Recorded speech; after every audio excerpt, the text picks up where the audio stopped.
Subscribe कीजिए SDM public school channel को और बेल आइकन को दबाइए। नमस्कार बच्चों, हिंदी व्याकरण कक्षा में आपका स्वागत है।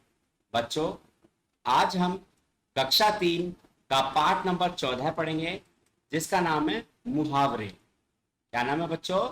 मुहावरे। पढ़िए और समझिए। आइए देखते हैं। सोहन पुलिस को देखकर चोर भाग गया। सोहन, इन चूहों ने हमें परेशान कर दिया है। ठीक है जी। तो मनीषा, पुलिस को देखकर चोर 9-2-11 हो गया। देखिए, ऊपर की जो लाइन थी उसमें क्या था? पुलिस को देखकर चोर भाग गया। और जब उसका हम मुहावरे में प्रयोग करेंगे तो भाग जाने का मतलब होता है 9-2-11 हो जाना। तो पुलिस को देखकर चोर 9-2-11 हो गया। इसी तरह से इन चूहों ने हमें परेशान कर दिया है। तो इनका जब मुहावरे में प्रयोग करेंगे तो कैसा होगा? इन चूहों ने हमारी नाक में दम कर दिया है। परेशान का मतलब नाक में दम करना। ठीक है जी। बच्चों, आपने ऊपर दिए गए वाक्यों में देखा कि सोहन अपनी बात को साधारण तरीके से कह रहा है, किंतु मनीषा उसी बात को विशेष तरीके से कह रही है। इस प्रकार हम एक ही बात को दो प्रकार से कह सकते हैं। पहला साधारण तरीके से तथा दूसरा विशेष तरीके से। किसी बात को विशेष तरीके से कहने से भाषा रोचक और प्रभावशाली बन जाती है। तो बच्चों, मुहावरों की परिभाषा क्या होगी, यानी मुहावरा किसे कहते हैं? जब कुछ शब्दों का समूह अपने साधारण अर्थ को छोड़कर किसी विशेष अर्थ को प्रकट करता है, उसे मुहावरा कहा जाता है। ठीक है, चलिए एक बार वो पढ़ते हैं। जब कुछ शब्दों का समूह अपने साधारण अर्थ को छोड़कर किसी विशेष अर्थ को प्रकट करता है तो उसे मुहावरा कहा जाता है। ठीक है, मुहावरे और वाक्य। आइए अब कुछ मुहावरों के बारे में पढ़ते हैं। नंबर 1, आंखों का तारा। अर्थ बहुत प्यारा होना।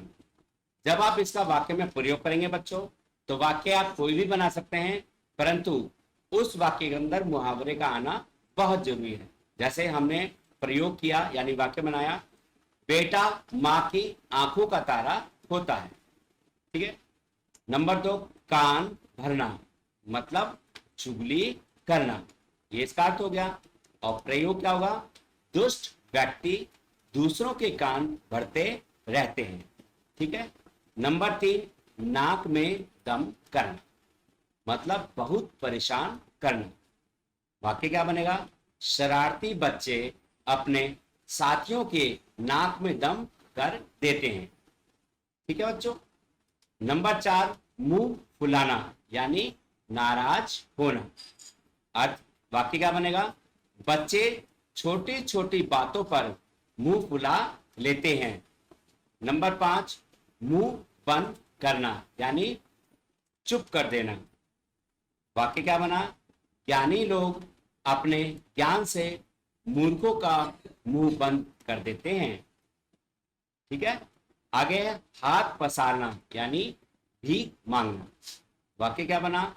हाथ पसारने से बुरा कोई काम नहीं होता। अंगूठा दिखाना, किसी काम के लिए मना करना। वाक्य, मोहन अपना काम निकालने के बाद दूसरों को अंगूठा दिखा देता। कमर कसना, यानी तैयार होना। वाक्य, परीक्षा के समय बच्चे कमर कस लेते हैं। तो बच्चों, इसी तरह से इन वाक्यों को आपको पढ़ना है और याद करना है, और इसमें से 10 मुहावरे आपको अपनी कॉपी में लिखने हैं और याद करने हैं। ठीक है। कुछ अन्य मुहावरे और अर्थ। अब उनके अलावा बच्चों यहाँ पे कुछ छोड़ दिए हुए हैं। यहाँ पे सिर्फ मुहावरे और उनका अर्थ है। जैसे आंखों में दूध झोंकना, धोखा देना। कटे पर नमक छिड़कना, दुखी को और दुखी करना। कांटे बिछाना, बाधा डालना। गुड़ गोबर करना, मतलब काम बिगाड़ देना। घी के दिए जलाना, खुशी मनाना। घोड़े बेचकर सोना, गहरी नींद में सोना।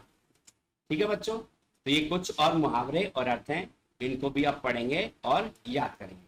विशेष, मुहावरे का प्रयोग करने के लिए वाक्यों को रटना नहीं चाहिए, अपितु अपने वाक्यों में प्रयोग करना सीखें। जैसे मैंने आपको बताया था, यहां जो वाक्य लिखे हैं जरूरी नहीं है कि आप यही वाक्य का प्रयोग करेंगे, आप अपना वाक्य भी बना सकते हैं और उस वाक्य के अंदर उस मुहावरे का आना जरूरी है। आओ दोहराएं। तो बच्चों, अब तक आपने क्या पढ़ा इस पाठ में? किसी बात को विशेष तरीके से कहना मुहावरा कहलाता है। मुहावरों के प्रयोग से भाषा रोचक और प्रभावशाली बन जाती है। ठीक है बच्चों, समझ में आया सभी को मुहावरे क्या होते हैं और उनका प्रयोग कैसे किया जाता है?